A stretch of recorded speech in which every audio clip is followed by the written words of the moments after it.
Olá, sejam bem-vindos. Meu nome é Leonardo Grisotto e este é mais um episódio do M&A Expert. Hoje eu vou conversar com o Luiz Figueiredo. Ele já foi Head de Investimentos Alternativos, fundos de Private Equity e Venture Capital do Banco de Investimentos BNP Paribas. Hoje ele é membro do conselho da BVCAP, que é a Associação Brasileira de Venture Capital e Private Equity, e tem muita experiência em investimentos, em fusões e aquisições para compartilhar conosco. Se você é novo no canal, se inscreva, ative as notificações, fique ligado e assista a mais essa entrevista exclusiva ao M&A Expert.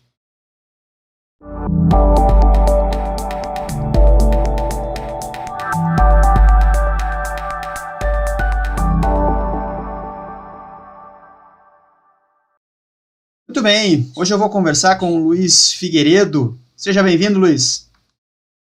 Obrigado, prazer. Prazer todo meu. Conte pra gente quem é o Luiz Figueiredo em 30 segundos. Legal, eu sou o pai da Isabela e da Gabriela, marido da Guilhermina, e sou um profissional aí com quase 30 anos de mercado, principalmente mercado financeiro, mas com foco muito específico na economia real, olhando então investimentos em empresas fechadas, private equity, venture capital, investimentos imobiliários, infraestrutura.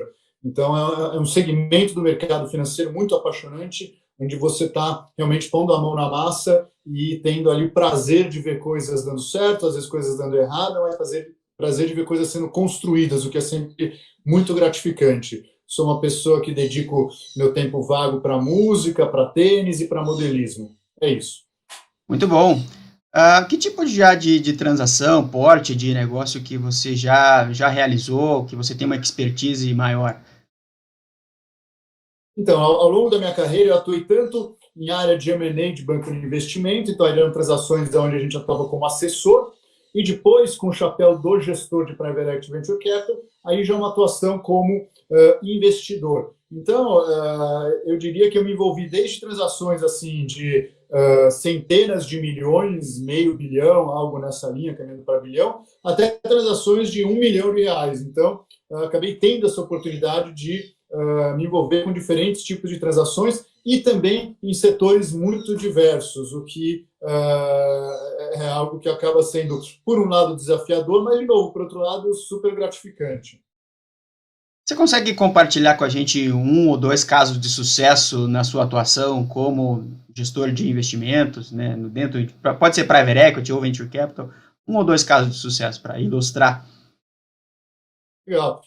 Eu acho assim, na época que eu trabalhava como assessor, uma transação que foi muito marcante para mim foi a privatização do Benge, o Banco do Estado de Minas Gerais, e que foi um leilão e acabou sendo comprado pelo Banco Itaú. Foi uma transação bastante relevante na época, um banco de varejo com muitas agências, e na época eu atuava no Pactual, ainda antes de ser BTG Pactual, e fizemos assessoria em conjunto com a Goldman Sachs. Então foi um processo muito interessante de sucesso, mas assim, também por outro lado, se trabalhar com o lado vendedor do Estado, tal, também uma série de desafios, foi algo bem legal. Já se eu olho ali o olhar do investidor, uma transação que para mim é muito gratificante foi o investimento que a gente fez na Movile. Hoje é Movile, mas quando a gente investiu era uma empresa com chamava Internet na Mão. Eram dois jovens saindo da faculdade na incubadora da Unicamp, numa salinha de 4 metros quadrados, basicamente aquilo que a gente está acostumado a ver assim, aquelas histórias de Silicon Valley, e que acabou sendo que hoje é a Movile uma coisa de grande sucesso. Então, essa foi uma transação muito gratificante, como na ponta do investidor. Né? Muito bom, são excelentes casos. E o que você extraiu de aprendizado nesses casos que você acabou de citar? Do que fazer, do que não fazer? O caso da Movile é um caso muito interessante do aprendizado, porque muitas vezes você seja ali no M&A ou no investimento, no Private Equity Venture Capital, você está seguindo ali alguns procedimentos, alguns princípios. Então, no caso, quando você é gestor de um fundo, o dinheiro é de terceiros. Você está no papel de um prestador de serviço como gestor daquele fundo. Então, você tem que cumprir normas da CVM, você tem que cumprir o regulamento do fundo, você tem o seu dever fiduciário de forma geral, tendo em vista que você está gerindo recursos de terceiros. Então, isso faz com que você, ao negociar uma transação, você busca uma série de proteções e busca uma série de termos.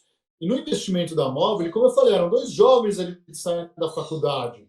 E chegou um momento da negociação e tinha uma cláusula onde os fundadores diziam, a gente quer isso, e a gente mostrou, falou, isso não é padrão em nenhum contrato, não é padrão em nenhuma transação, isso aqui é complicado para nós, nos prejudica por causa disso, explicando, mas eles não arredaram o pé. E aí a gente acabou, como investidor, tomando um risco e falou, quer saber, então vamos pôr essa cláusula no contrato e vamos fazer, porque a gente acha que a oportunidade aqui é muito boa, as pessoas são muito boas, e pusemos a cláusula no contrato, e depois de alguns anos, a hora que se chegou numa negociação e que aquela cláusula impactava, os próprios fundadores perceberam que não fazia sentido aquela cláusula, acabaram, entre aspas, abrindo mão daquilo lá para a empresa poder continuar crescendo e atraindo outros capitais que precisava e tudo mais. Era uma cláusula que dificultava você atrair novos aportes, vamos assim dizer.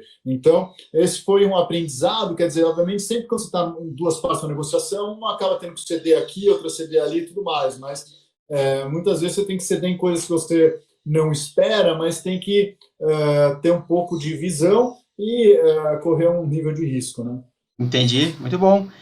Do lado oposto, um caso de fracasso, ou um caso que deu errado, que não chegou a dar os resultados esperados pelo fundo, pelos investimentos de vocês. Eu diria que tiveram alguns, como todo portfólio de fundos de Private Equity Venture Capital, você tem sempre alguns fracassos, algumas transações boas e algumas transações ótimas. Então, certamente, eu tive muito aprendizado nesse caminho. E talvez mencionar, eu acho que uma questão é o que a gente chama, hoje a gente chama, mas talvez no início a gente não vê isso tão claramente, o risco de refinanciamento. Então, quer dizer, você investir numa empresa e essa empresa vai precisar de novos recursos adiante para continuar aí o seu caminho. E muitas vezes, até quanto mais ela dá certo, pode ser que mais recursos ela precise durante um tempo. E lá atrás, eu estou falando 2000, 2002, 2000 e pouco, você tinha menos gestores de private equity, muito menos gestores de venture capital, não tinha capital semente, não tinha clubes de anjos. Então, essas engrenagens não funcionavam bem como elas funcionavam hoje. Então, eu acho que a gente teve, eu diria, alguns casos de insucesso por conta da empresa estar indo bem, o mercado está acontecendo, mas a empresa precisava de mais dinheiro, o fundo que a gente estava investindo, ele não tinha mais capacidade, de novo, por restrição de regulamento para investir, e a gente acabava não achando outros investidores, e isso teve caso que eu diria que acabou limitando, nos fez, por exemplo, vender para um estratégico uma empresa, basicamente recebendo o valor investido corrigido por inflação, quando se a gente tivesse ficado lá até hoje, poderia ter multiplicado por algumas vezes aquele capital investido. E teve casos realmente que a dificuldade de você conseguir recurso acabou fazendo que a gente tivesse efetivamente prejuízo na transação. Então, esse risco de refinanciamento era muito importante, ainda hoje ele é importante, mas por conta do amadurecimento do mercado, eu diria que ele sistemicamente diminuiu um pouco. Acho que, assim, falando ainda em aprendizados, investir em mercados regulados é o que a gente precisa tomar cuidado. Então, a gente, em algum momento, investiu em empresas onde estavam mirando ali regulamentações que tinham necessidades de investimento, regulamentações que obrigavam um certo nível de investimento nisso ou naquilo, que tinha ali um certo arcabouço por trás, e muitas vezes isso acaba sendo alterado. Às vezes no Brasil, infelizmente, a gente tem até normas que acabam, por diferentes motivos, não ser nem cumpridas. Ela até está lá, mas ela não é cumprida, não precisa nem ser alterada. Então, mercados regulados é algo que realmente precisa ter cuidado. E finalizando ainda um outro aprendizado, isso eu diria que a gente sempre soube, mas é um desafio você É porque, principalmente quando você está aí nas pequenas transações, no capital semente, no venture capital, a questão das pessoas é muito importante. Você está investindo principalmente nas pessoas, porque não adianta ter uma boa ideia, não adianta ter um bom plano de negócios. O que vai fazer aquilo lá dar certo ou não é a execução daquele plano de negócio, e aí são as pessoas. Você julgar pessoas não é uma ciência exata. Então, eu diria que é algo que, para quem está nessa posição de investidor em pequenas e médias empresas, é algo crítico. E aí é difícil. A gente chegou a buscar assessoramento em termos de consultorias de recursos humanos, traçar perfil psicológico de fundadores, dos times de gestão. Isso é importante, ajuda, porque no final as pessoas é que vão fazer algo dar certo ou não. Muito bom, excelente. Essa parte dos investimentos regulados, né, tem muitos gestores têm realmente uma aversão justamente por conta disso, né? Às vezes você tem aí, não é à toa que o risco Brasil, muitas vezes ele é embutido nos valuations, nas precificações, porque justamente reflete, muitas vezes, nessa dificuldade de fazer negócio ou surpresas que acontecem no meio do caminho, né? E, com certeza, essa parte de pessoas é fundamental. Tudo bem, nesse primeiro bloco a ideia foi olhar um pouquinho nessas experiências, esses aprendizados já do seu histórico, da sua experiência, e agora no segundo bloco vamos olhar um pouquinho para frente, as tendências, perspectivas aí do seu ponto de vista.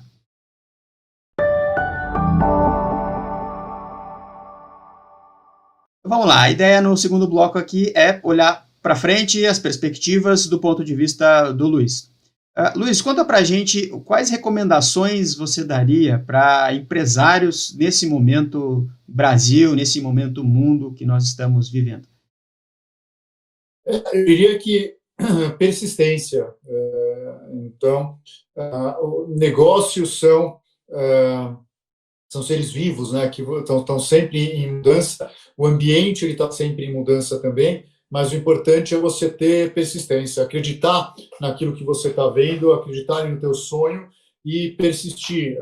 Pode demorar mais ou menos, mas as coisas acabam se encaixando. Então, obviamente, algo que eu acho muito importante, que às vezes é difícil quando você está em estágios mais iniciais, é planejamento, né? Quer dizer, tentar olhar um pouco para frente e planejar os passos, tentar antever aí os riscos e os movimentos. Então, a gente via muita situação ali na cadeira com o chapéu de investidor, onde muitas vezes o empresário batia na tua porta e falava, pô, preciso aqui, meu negócio é esse, eu preciso de um dinheiro, mas eu preciso mês que vem, porque senão eu não vou conseguir pagar a folha, não sei o que lá. E aí, o que acontece? Você, como gestor do fundo, eu falei isso agora há pouco, você tem procedimentos a cumprir, você tem fases, você tem etapas, você tem ritos, e isso demanda muitas vezes tempo também. E aí tem um gancho com outro comentário que eu já fiz, é um business relacionado a pessoas. Avaliar pessoas não é uma ciência exata, você só consegue avaliar pessoas com tempo de relacionamento. Então, se você fazer as coisas correndo, você provavelmente não vai estar conseguindo entender bem a cabeça daquelas pessoas, quem são exatamente aqueles teus futuros sócios. Então, por conta desses aspectos, você precisa de tempo para fazer uma boa transação de investimento. Então, quem está ali na cadeira do empresário, não adianta ele bater a porta do potencial investidor quando ele já está precisando do recurso, ou quando ele precisa do recurso daqui a 30 dias. Ele não vai conseguir. Uhum. Então, eu diria aí, em média, 6 meses, um tempo entre você iniciar uma conversa, o investidor poder te conhecer, fazer toda a análise, depois tem uma parte toda legal, muitas vezes as aprovações internas. Então, se planeje com uma certa antecedência, porque senão você pode acabar ficando aí preso no meio do caminho, vamos assim dizer, né? Muito bom, perfeito. Essa questão do timing realmente muito importante, muito relevante. Como que você vê as perspectivas para os movimentos dos fundos de Venture Capital e Private Equity aí nos próximos meses ou nos próximos anos? Tendem a ser momentos bastante interessantes. Você tem, obviamente, um desafio muito grande. Via de regra, se a gente fosse resumir, você tem ali 3 fases ali nos fundos. A fase onde ele está captando os recursos para o fundo dele, o momento onde ele está buscando e negociando os novos investimentos, e você tem a questão do trabalho com as empresas que estão no teu portfólio, o trabalho que envolve o crescimento da empresa, o amadurecimento, a implementação daquele plano de negócios, e, obviamente, depois a saída, porque o negócio do Private Equity Venture Capital, ele tem um prazo, você tem que sair e vender essa participação em algum momento. Então, eu diria, os próximos meses ou 1 ou 2 anos, você tem, primeiro, um trabalho muito árduo nas suas empresas investidas, que estão passando por desafios muito críticos nesse momento. Obviamente que a gente tem aí empresas investidas, por exemplo, no setor de varejo farmacêutico, no setor de varejo de alimentos, que estão sendo até positivamente impactados. Mas, por outro lado, você tem setor de saúde também tem muitas investidas. Você tem, por outro lado, investidas, tem fundo que eu conheço que tem investimento em rede de cinema, está fechado há não sei quanto tempo.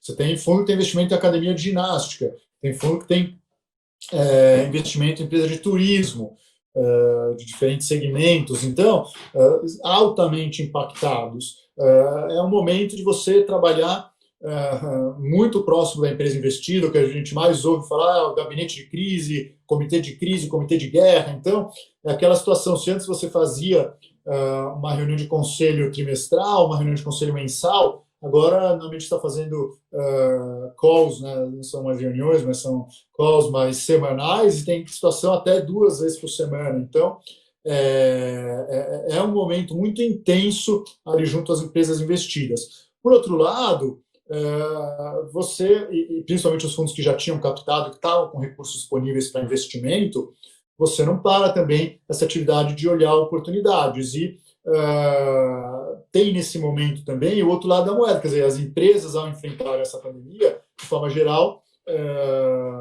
estão precisando de capital. Então, é um momento onde as empresas precisam de capital, se o fundo está ali com aquela disponibilidade, então é um momento de você buscar oportunidades e, dada a situação toda, você tem um desafio, dada a volatilidade que ainda tem, a bolsa caiu para caramba, retomou um pouco, dólar também é a mesma coisa, subiu, caiu, está subindo de novo. Então, essa volatilidade toda ela não facilita muitas vezes você fazer o exercício de valuation, você conseguir ali alinhar valuation para uma transação. Mas, de forma geral, pode possibilitar você comprar ativos que antes não estariam disponíveis naquele patamar de preços. Então, isso pode acabar sendo positivo para os fundos, né? Muito bem. Existe alguma recomendação que você daria assim, para os empresários? Que uma dúvida recorrente que acaba acontecendo é: eu preciso de capital, como você falou agora há pouco, né? Vou atrás de banco, de capital de terceiros dessa forma, ou vou atrás de um capital próprio via investidor, né? Vou abrir parte da minha empresa, ou vou vender ela inteira? Que recomendação que você daria nesse sentido? De onde que eu vou buscar capital nesse momento e a forma de fazer isso? Depende muito do estágio que você está, de qual desafio exatamente você está enfrentando, porque são fontes de recursos, eu diria, bem diferentes. E a verdade também é que nem sempre as duas estão disponíveis para você. Então, pode ter situação onde você consegue um empréstimo bancário, mas por diferentes motivos não consegue um aporte de capital, ou vice-versa, a situação onde você não consegue um financiamento, um empréstimo, onde as garantias estão sendo exigidas que você não tem algo assim, mas, por outro lado, você consegue um aporte de capital. Então, nem sempre você pode escolher, muitas vezes é o que está disponível. Mas, além disso, tem uma diferença fundamental. O Private Equity Venture Capital, até a gente usa muitas vezes o nome do capital empreendedor, e a gente usa o nome também, às vezes, do Smart Money. Quando você pega um financiamento bancário, você recebe um TED na tua conta, a instituição que está te dando esse financiamento, e ela vai depois esperar, dentro de um prazo combinado ali de repagamento, com ou sem carência, ao longo aí de meses ou de anos, que você simplesmente faça um TED de volta e repague aquilo lá, ou ela vai debitar da tua conta aquele valor. Então, é isso. Isso é muito bom se você precisa única e exclusivamente de capital. Agora, se para o teu negócio você ter um sócio que vai contribuir e discutir com você os desafios que você está enfrentando, sejam eles estratégicos, sejam operacionais, você está tendo que pivotar o teu negócio muito nesse momento de pandemia, isso às vezes é fundamental. Então, você ter alguém com experiência, alguém que já passou por essas situações, que já teve sentado em cadeiras parecidas, como investidor ou como executivo, então a gente está falando de outro nível de envolvimento e de outra agregação de valor. Então, não é o capital. Você tem uma rede de contatos, então muitas vezes você está querendo fechar parcerias, você está querendo abrir portas em potenciais clientes ou em potenciais fornecedores, crescimento inorgânico. Então, via de regra, os fundos têm muita experiência nos desafios de você fazer uma transação de M&A e uma transação de M&A que dê certo, porque a gente sabe que muitas vezes M&A pode não dar certo por diferentes motivos. Então, ter essa expertise sendo trazida também de implementação de processos, implementação de governança, de controles, de políticas, tudo isso o fundo de Private Equity Venture Capital traz para a mesa.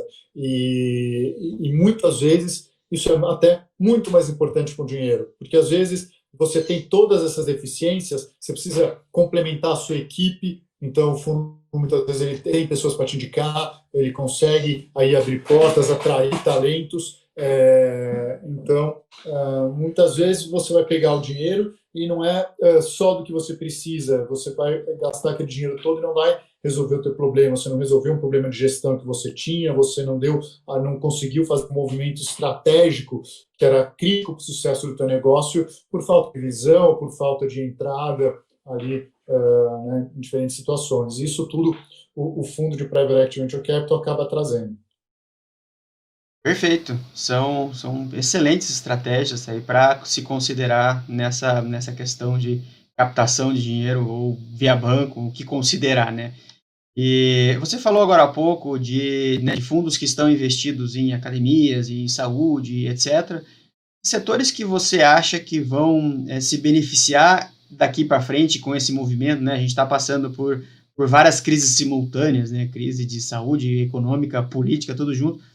Daqui para frente, que setores que você acha que vão se beneficiar? 2 ou 3?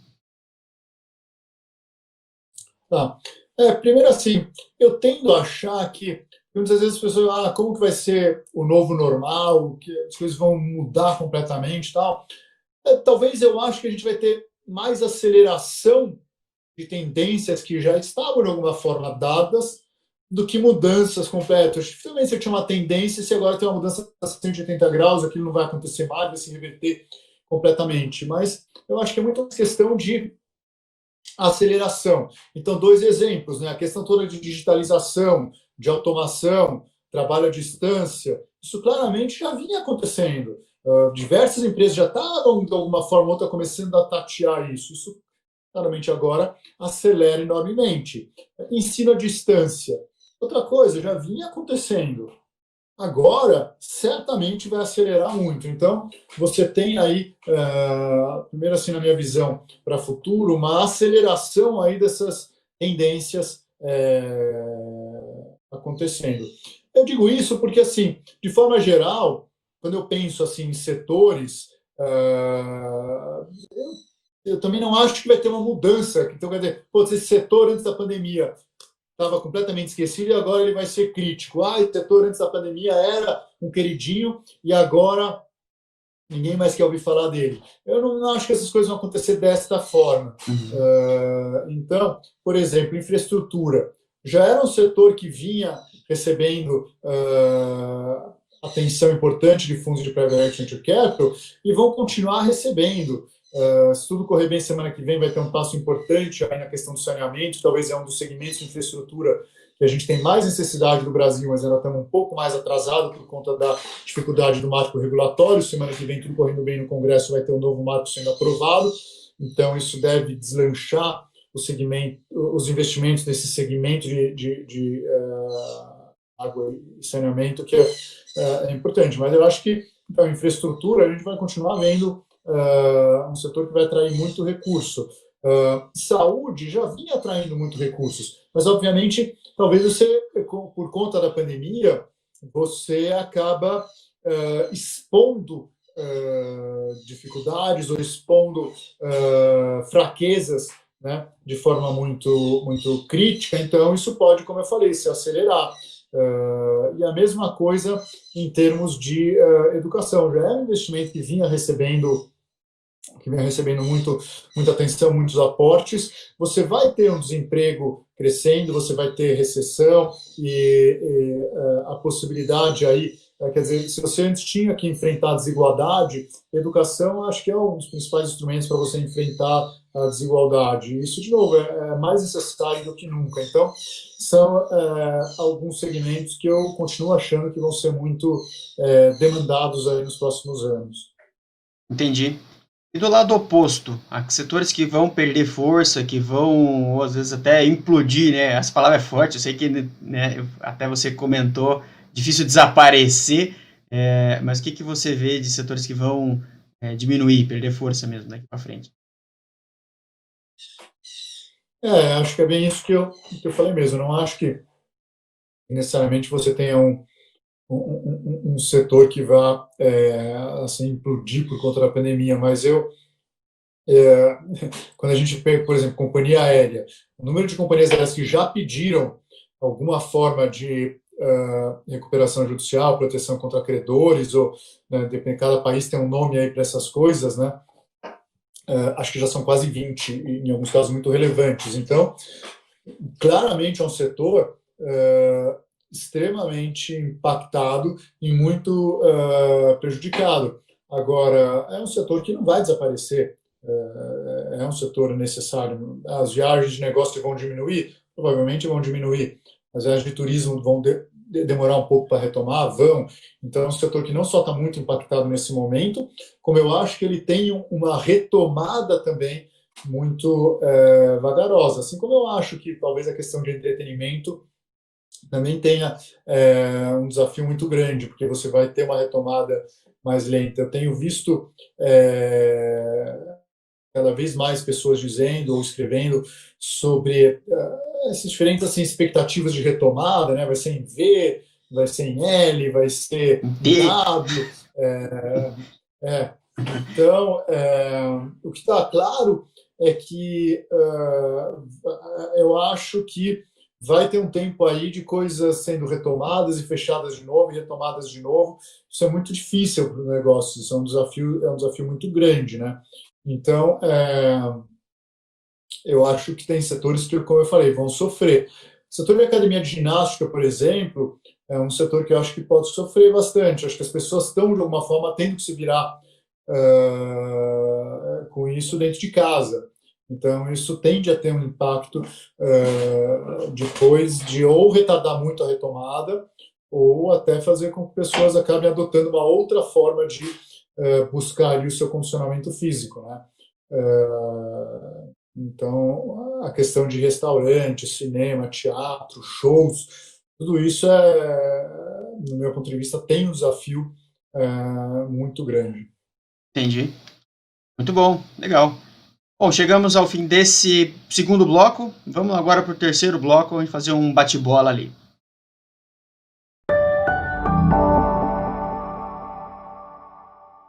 Muito bem, voltamos ao terceiro bloco. Agora a gente vai fazer um bate-bola com algumas dicas e insights aqui do Luiz. Luiz, conta pra gente um ou dois livros aí que mudaram a sua vida e por quê? Certo. De novo, talvez o nome mudou a vida é um pouco forte, mas eu acho que tem livros que eu acho que inspiram muito, né? Então, a biografia do Steve Jobs, para mim, é um livro muito interessante e ali você tem toda uma história de empreendedorismo que é muito, eu diria, enriquecedora. Assim como a do Elon Musk também, foi outra que ele mais recentemente já que é uma outra história espetacular. Então, eu acho assim, tentar olhar o que esses visionários, empreendedores fizeram é algo que, para mim, acaba enriquecendo muito. E aí, eu tenho, como trabalho com Venture Capital, a gente acaba se inspirando muito no Vale do Silício. Então, que é algo que deu muito certo. Assim como Israel também, ali tem uma comunidade extremamente bem implementada em termos de geração de riqueza, de novas empresas, uma cultura. Então, o livro que para mim foi muito interessante foi o Startup Nation, que conta exatamente a história de Israel e por que tantas startups nascem em Israel. Então, explora um pouco essa cultura. Então, esse foi um outro livro bem interessante. Muito bom. Se você tivesse que eleger de 1 a 3 mentores para orientar a sua carreira, quem que seriam eles? Certo. Então, aí quando eu penso assim, aí eu tento olhar de forma um pouco mais ampla e não pensar necessariamente assim, pessoas que pudessem sentar do meu lado e falar alguma coisa, mas tentar Perfeito. pessoas que muitas vezes, assim, só o fato de eu ler coisas, ou ouvir, ou me inspirar na forma delas enfrentarem a vida, enfrentarem os desafios, eu acabo conseguindo, obviamente, me inspirar. Então, eu acho que as duas bibliografias que eu falei tem um pouco nessa linha, mas daí, por outro lado, se eu mudo um pouco de marcha aqui, para mim tem uma pessoa que eu olho muito, que é Ayrton Senna, quer dizer, a forma de olhar, persistência, dedicação, trabalho duro, isso para o Venture Capital é fundamental. Então, quando eu penso, pô, por que o cara se dava bem guiando na chuva? Porque quando chovia eu queria treinar, sozinho. Estava chovendo, era o único cara treinando na chuva. Então, quando você se dedica, quando você treina, quando você estuda, quando você busca o conhecimento, isso vai ter um resultado depois. Então, eu tento buscar aí essas histórias e esses conhecimentos para conseguir a gente aprender e conseguir buscar os insights para se desenvolver, né? Excelente, nossa, adorei essa reflexão, trazer essa figura do Ayrton Senna, e você tem total razão. Assim, pro Venture Capital, pro Private Equity, é um exemplo perfeito, né? Muito bom trazer o exemplo dele. E para a gente fechar, quais as características ou virtudes que você acha que são as mais importantes para o desenvolvimento de um negócio, para o investidor ou para o profissional, para orientar uma carreira ou orientar o desenvolvimento pessoal que você julga? Então, assim, pensando no empreendedor, eu acho que está ligado àquilo que a gente acabou de falar nesses últimos minutos. Quer dizer, você tem que ter essa vontade de aprender, vontade de ir atrás. Eu me lembro, um dos fundadores lá da Móvel, como eu falei, eles eram alunos da Unicamp, a empresa estava em Campinas, eles moravam em Campinas. Teve algum momento ali que ele buscou fazer especialização na GV em São Paulo, pô, ia e voltava, não sei quantas vezes por semana, tal. Então, eu tô super desgastante, mas o cara jovem você tem que buscar conhecimento, né? Talvez isso agora seja mais fácil com o ensino à distância, com qualidade, né? Porque muitas vezes você olhava no passado, existia aquela dúvida, pô, será que esse ensino à distância tem qualidade? Eu, essa semana, tive uma reunião de alumni do pessoal lá do MIT que eu participei, e foi online, foi super produtivo, qualidade super boa. Então, você buscar conhecimento, correr atrás, ter persistência, coisa que eu falei mais no começo da nossa conversa, é crítico, né? Então, a gente sempre vai ter coisa para aprender. Eu acho que o tempo é o que a gente tem muito limitado, né? Então, a gente tem que conseguir gerenciar o nosso tempo de forma a conseguir tocar o dia a dia, implementar as coisas que a gente precisa implementar, mas também ter os momentos para estar aberto às novas ideias, aberto a ouvir coisas. Eu sempre fui muito de ouvir. Isso para mim é muito importante. Acho que ouvir as pessoas, às vezes ouvir, né, o mercado, ouvir aquelas as informações que estão chegando a você de diferentes formas, mas mesmo assim, ouvir as pessoas, tem tempo para ouvir as pessoas. A gente percebe que tem pessoas que não têm né, calma, que você começa a falar, ela já te corta, ela não quer te ouvir. E eu sempre fui o contrário, eu sempre ouvi muitas pessoas, e tem uma coisa que eu acho que eu sempre busquei muitas vezes conversar com as pessoas, e então tem uma passagem que é interessante. Eu em algum momento ali na empresa, eu sempre entrevistei muitas pessoas, e recebia currículos, olhava o currículo, gostava, entrevistava. E eu também sempre, quer dizer, tento me cercar de pessoas complementares ao meu perfil, pessoas muito inteligentes, mais inteligentes que eu, preferencialmente, para poder estar me desafiando, para poder estar agregando. Mas eu me lembro uma vez, eu sempre entrevistei muito, e eu sempre colocava outras pessoas para também entrevistar as pessoas. Então, e era normal, às vezes assim, eu tinha ali na equipe um analista, tinha na equipe um estagiário. Muitas vezes eu entrevistar alguém, falava para o analista, vai lá entrevista, falava para o estagiário nosso, vai lá entrevista. O estagiário olhava assustado, caramba, eu sou estagiário, está querendo que eu vá entrevistar um cara que está vindo do MBA, não, vai lá, conversa com o cara.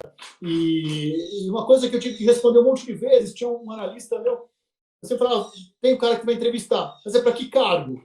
Para que vaga? Não sei. Mas como não sei? Vai entrevistar para quê? Vai entrevistar para quê? Porque eu li o currículo, eu gostei do currículo, tem uma história interessante. Precisamos ouvir. E se a gente não sabe o cargo agora, depois que a gente conhecer ele, pode ser que a gente pense em algum lugar que ele encaixe, pode ser que semana que vem apareça. Mas se a gente não conhecer o cara, não vai adiantar nada. Então, eu sempre entrevistei muita gente sem ter uma vaga em aberto. Simplesmente porque eram pessoas que me pareciam interessantes e, como eu falei, negócios são pessoas. Se você não conhecê-las, você não vai conseguir desenvolver. Então, o número de vezes que eu tinha que falar, não é para vaga nenhuma, é só para a gente conhecer. Então, acho que esse é um ponto importante, ouvir e estar aberto a conhecer, estar aberto a buscar conhecimento, principalmente. Sim, sim, sensacional. Essa parte de pessoas, muitas vezes ela é subestimada, né? O empresário está querendo olhar coisas, a tecnologia ou o marketing, e acaba deixando essa área que não é tão glamurosa assim, né? Não é tão da moda, mas ela é de base, né? Essencial, fundamental. Bom, excelente, gostei muito das ideias, dos insights que você trouxe, das estratégias. Gostaria de agradecer a sua presença aqui no M&A Expert. Luiz, muito obrigado pela sua participação. Obrigado.